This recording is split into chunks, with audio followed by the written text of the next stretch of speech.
and they say they got an offer of, 400,000 or 600,000 or whatever it is, and it goes up and up and up. And so it's not sustainable. How many schools have the wherewithal, and I'm talking about including alums, right, who can write big checks? Michael Wilbon's been a trailblazer his whole life, really, from the time when he went to Northwestern to him becoming a star columnist for the Washington Post.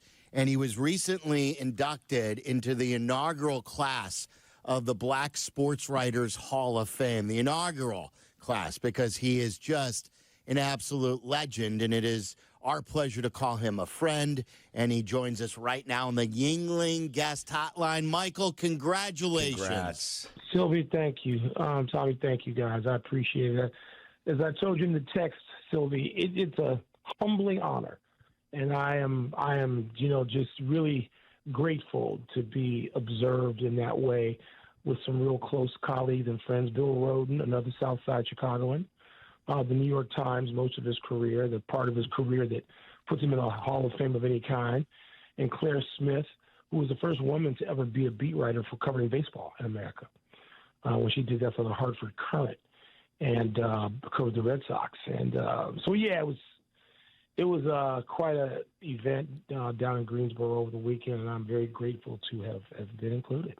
Yeah, you've worked your entire life and deserve all the success that you've achieved, Mike. But sometimes you pinch yourself when you look back at what you set out to do versus what you have actually accomplished. Yeah, Tommy, thank you. Yes, I do.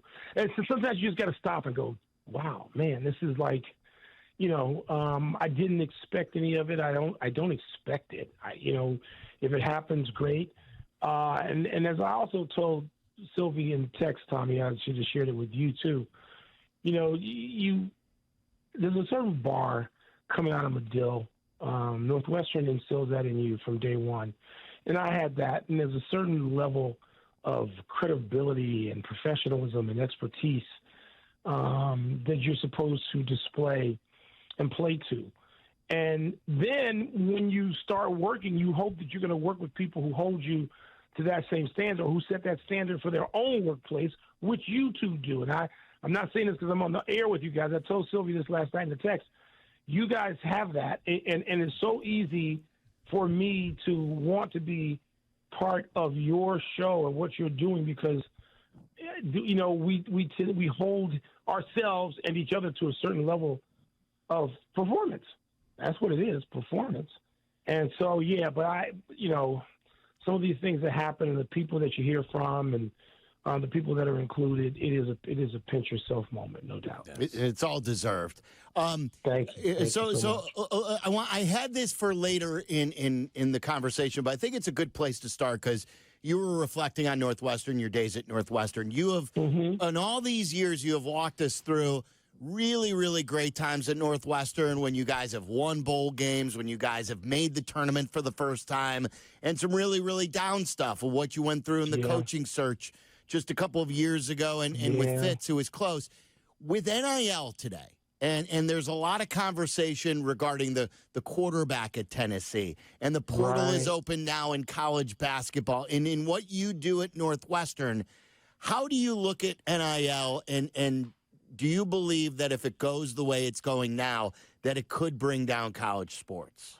I don't think it's sustainable, Silvy. And I talk about this with my son every day because he comes home. He's at the high school where Caleb Williams went to school. So you got talented players who come home every day. They're in the car with him. Sometimes I'm dropping them off, and they say they got an offer of 400,000 or 600,000 or whatever it is, and it goes up and up and up. And so it's not sustainable. How many schools have the wherewithal, and I'm talking about including alums, right, who can write big checks? How far does it go? I don't think it's sustainable. Therefore, there will have to be a ceiling, just like there is, in professional sports. And when that is, I don't know. And how do I feel about it? I feel differently every day. I'm not going to try to pretend. I mean, I'm affiliated with an alumnus of, and a trustee of a rich school. And we could probably do some things that might put us in a different place. But then what is your school's mission? What do you feel comfortable with? Where's your conscience? What's the agenda? And you're asking yourself all those things every day. I mean, some schools aren't because they don't care. We are. And so I don't know. I don't know what the governors are. I don't know what are the guidelines. I don't know. And so, depending on what is ultimately decided, who's going to bear the lion's share of the expenses? The institutions themselves, alums who can write big checks. What are we talking about? So I don't think it's sustainable. And I was saying that to Matthew last night at dinner. You know, he's saying, Dad, the kid from Duke should come back to school. He can get $15 million. And I said, wait a minute. I said, first of all, I don't believe he can get $15 million. And even if he can, it doesn't mean it's sustainable on a large scale. But all these things, it's the wild, wild west.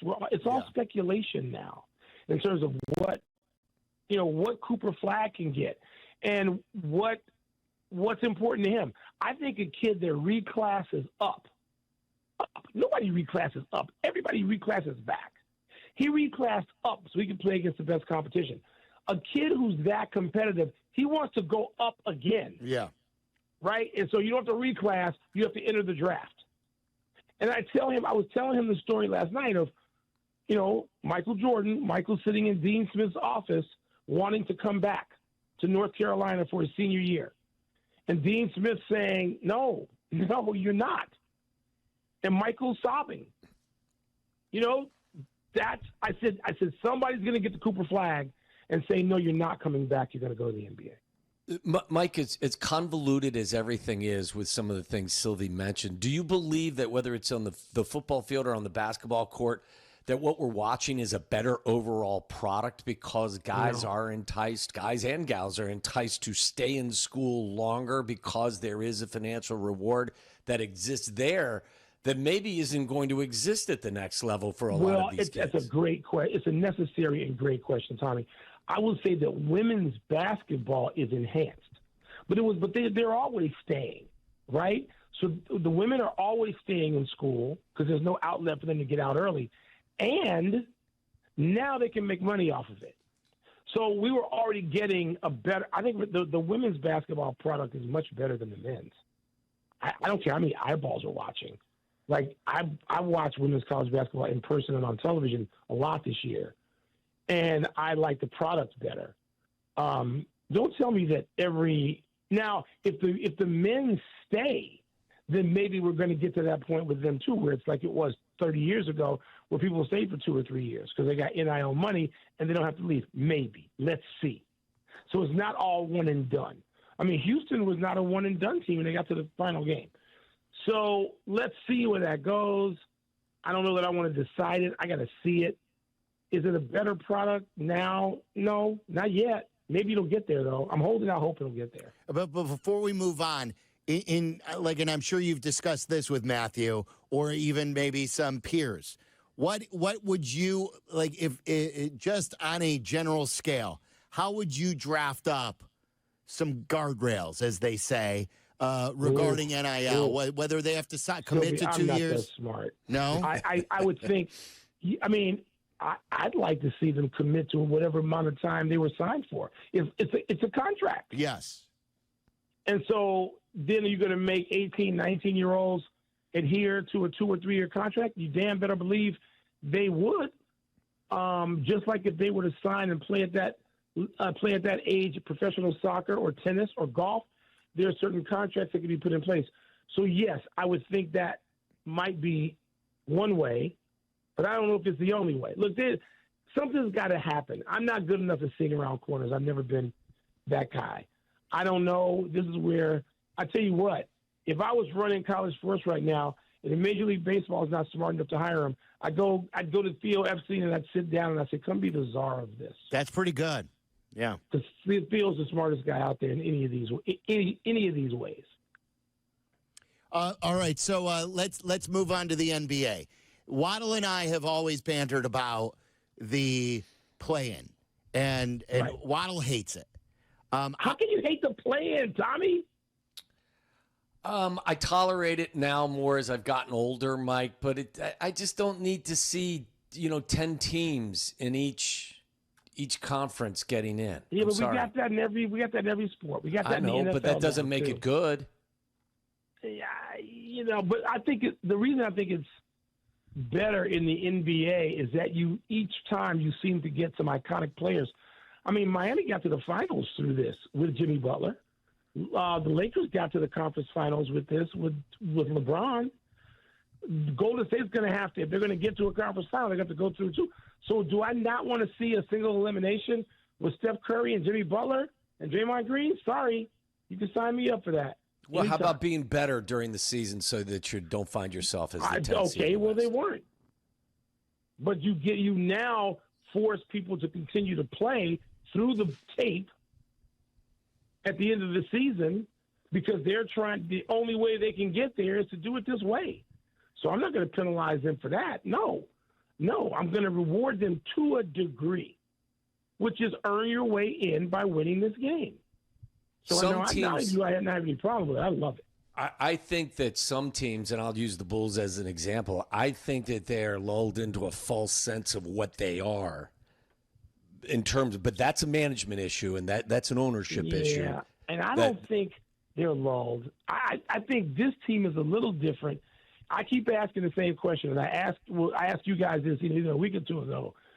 Are Buzelis and Herter and Giddey and who am I leaving out? And of course, Kobe White. Yeah. Are those four, can they be your third, fourth, fifth, and sixth best players on a real contender if you found – suppose the Bulls were able to draft a kid like Queen from Maryland, and he comes in at 6'10", and he's a beast.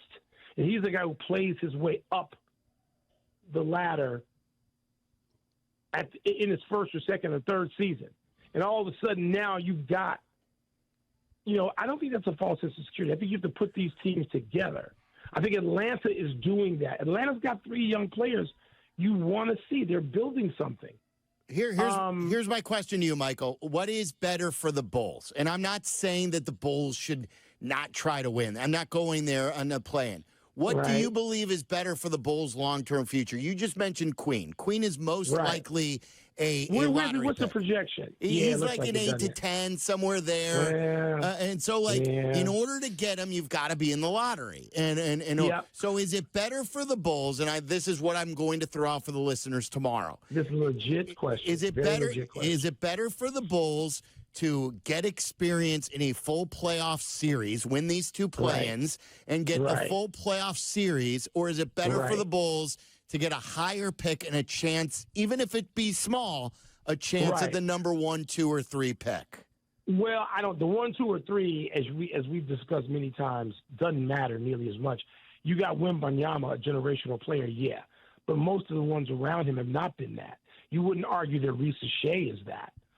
Who was just selected number 1 There's a good draft at the top, too, with Ace Bailey and Harper, and, that's Ron Harper's kid. Probably. But I don't know that there won't be, with that kind of depth at the top. Will there be depth at 13, 14, 15, where Giannis Antetokounmpo was chosen? So you'd rather them get in the playoffs? I think so. This is not an easy answer. Isn't that where Dalen Terry was drafted, too? Same Denzel Valentine, right?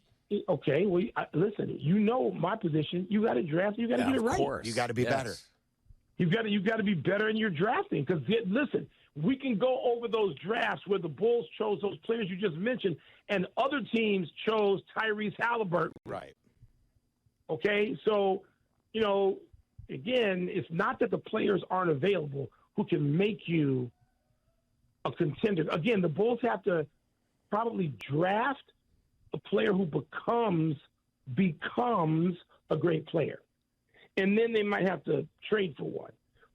And so then you get your 1 and your 2, and you keep 3 of those 4 guys, and they become your 3, 4, 5, and then you've got a lineup. So, but how do those 4 players get ready? What's going to benefit? Forget what's going to benefit the future Bulls. What's going to benefit Kobe White and Josh Giddey and Herter and Buzelis? A better player alongside them? Yes. No. First of all, they got to figure out what to do. No, nobody comes in the NBA like that. This isn't Jason Daniel, and this is not that. Let me ask what's you this. More important, that the four guys that fill out your roster from 3, 4, 5, and 6 are playoff hardened, or that you have better talent at the top of your roster? You've got to have both. I mean, that's what teams like Detroit and Houston are going to find out right now. They're going to do that. Do they have their number one? Detroit probably does in Cade Cunningham. Does Houston's looking to deal for Kevin Durant, which I wouldn't do. But they're talking about it. They're at least considering it. Even San Antonio, there's some discussion that Durant could go there. I'd like to have 1 and 2, but where do 1 and 2 come from? Where in the first round do they come from? So I'm with you on Queen. And maybe if you told me I could get Queen, is he that guy I'm going to bet on? I don't know. Or is he Kwame Brown? I don't know. I don't know. And here's another, this is the comp that I drew up. Was it better for Michael Jordan to play against the Celtics, score 63, play against some of those teams, or was it better for Michael Jordan to get Scottie Pippen and Horace Grant in the top of the lottery? Yeah, but those weren't mutually exclusive. Michael benefited from playing in that, and they scouted well. Nobody was trying to draft Scottie. That was Jerry Krause. Okay? So that there wasn't a case like they had to tank. Jordan got better at getting it because he got his heart broken. He got his spirit temporarily broken by losing those. He lost to the Celtics 2 years in a row, six straight games, and then lost to the Pistons in 5. So don't tell me that those experiences didn't harden Michael. Ask him. They helped him, yes. But I think the players helped him better. Well, I'm not going to say better, because he wouldn't have been the guy that he was unless that was forged. And in his case, he was able to play those important playoff games, and they drafted Scottie Pippen. Let me ask you a question, Mike, because you know him better than anybody we know. I from a significant distance away, think Michael, had he had an easier path, would have had the same level of success, because he's just one of one. You truly think that Michael, had he had an easier path to the top of the mountain, he wouldn't have been the same player? I think everything with Michael has to have an asterisk with it because of who he is. Tommy, that's a perfectly legitimate argument. You know that, and I'm not about to disagree with you. But he says that stuff forged him. He says that. Losing at North Carolina. He says it. So I'm not calling Michael a liar either. I know, but he lost because if Michael, nobody else could have done what he did with the same crew around him as Michael. Like, if you would have just given him better players from the start, he would have been winning championships. Well, yes. I mean, but I don't know that. I don't know that. I mean, look, he won. First of all, you look at the players he had around him when he came in. He had Orlando Williams. He actually had more talented players when he came in. Sidney Green, Gene Banks. That was bad teams. Not that. Alston no, I'm talking Turner. about Orlando Woolridge and those guys. Orlando Woolridge was he was good. Thought to be more talented than Scottie. I loved Orlando. Yeah. And so, that was as it turns out, he was able to put his own imprint on Scottie and Horace, particularly. And so those guys weren't. Horace was a more heralded player coming out of college than Scottie. Scottie been the team manager. I mean, people forget that. Yeah, NAIA. So let's not make Scottie Elgin Baylor, 1962, because he wasn't. He's going to be pissed at you. Scottie's going to come after you next. I know. No, he's not. No, Wilbon is Teflon. It doesn't matter if it's Scottie or anybody else. No. Scottie knows we have had all these conversations. And Scottie be the first person to tell you, Scottie had to forge that through work and through getting knocked around by the Pistons and all that stuff they don't take for granted. And they don't say, oh, yeah, we could have won without this. They don't. So I'm just saying, my point is Mike, I think that the best that have ever played, regardless of sport, are always the hardest workers. And whether or not they achieve immediate success or it takes time. Like, Jerry Rice probably had a handful of Super Bowl rings and was still the last guy on the practice field, you know, in minicamp. So Michael was that way early. He was that way right away. But the stories about Doug Collins having to break up practices. But my point is, then why didn't they do better his first 6 years? They didn't. 6 years. Yeah, I know. Like, I think it goes back to what Waddle was saying about the roster, and we lived through it. Here, before we let you go, because we're up against it, Michael, I want to ask you, you told us last week that you're up in, like, sometimes you'll wake up at 4, and then you'll open up the phone, and you'll do some draft prep. Are you still on Membo? Is that your guy, or have you? I'll take any of those. Look, if it was Membo, if all this quarterback hullabaloo is going to leave Genty on the board at 10, I would take Genty. I would take Membo. I would any of those guys. Those two are my favorite two. If either one of those guys is on the board, and then I'm okay if they traded back and they said they still got Banks and they still got either Omarion or they got one of the running backs from Ohio State. I'm or the kid from Iowa. I'm okay with. I think. It's hard to see. We all want to draft Walter Payton 4th. We all want that. But, okay, short of that, what might be still available for them to find their way to the top? And I think there's some combinations of players and circumstances and trades that could lead us to look back in 4 years and say, aha, I'm so glad we got this guy with the whatever pick and traded back. I'm so glad we got this guy at 10 because Membo was gone. I'm not wed to a certain player. I'm not so obsessed with a certain player. But if you tell me Genty's going to be there at 10, what do you guys think about that? Oh boy, go Waddle. If he's there, Waddle doesn't want Genty. Waddle's become a contrarian. What's happening? No, I don't want Genty either, Michael. I mean, I'd like him. I'd be. Like, if they ultimately ended with him, like, we got to make do and we got to trust Ben Johnson. Yeah. Mm-hmm. But I just think, and Waddle's called it a luxury pick, I just think you have to get better on both lines of scrimmage. I think it's a better way of cost. I'm not going to argue with that. I'm not going to disagree with it. So if they got an edge rusher from, this kid Jalen Walker, then I'm not going to disagree with you. But don't tell me that getting Genty doesn't help your quarterback. Both stay upright, protect him, and just take the pressure off him. We talked about the pressure last week. A great running back would alleviate that. I think Trevion Henderson from Ohio State helps with that as well, and you can get him at 39 or 41 and still protect your quarterback. You like Henderson better than Omarion? I do, because North Carolina. I think that that's the point here, Mike. This is as deep a draft in the running back, especially at the top. Somebody's going to be there at 39 and 41. I have zero negative things to say about Ashton Genty. This is one of those scenarios where it's not you, it's me. It's not you, it's me. I don't have any problems with him. And if the Bears draft him at 10, you've drafted a really, really, really good football player. I just would prefer that if you could choose, and I think you've gotten to this point now with, Ryan Poles' 4th draft. Mm-hmm. At one point when your roster is completely void of talent, you're drafting the best player available regardless of position. Now, I would assume that once you get 4 years into this, you can deviate that from that a little bit and start drafting for need. And they need an edge rusher. They need defensive line help. They need an offensive tackle. Those guys are available at 39 and 41. They could be, but think about the drop-off from the tackles and the pass rushers from 10 to those spots. I believe it is a more precipitous drop in talent versus the running back, Genty, who is really, really good. The two kids from Ohio State are good. The kid from UNC is good. The kid from Iowa is good. I think that drop-off is less severe. Michael, great stuff.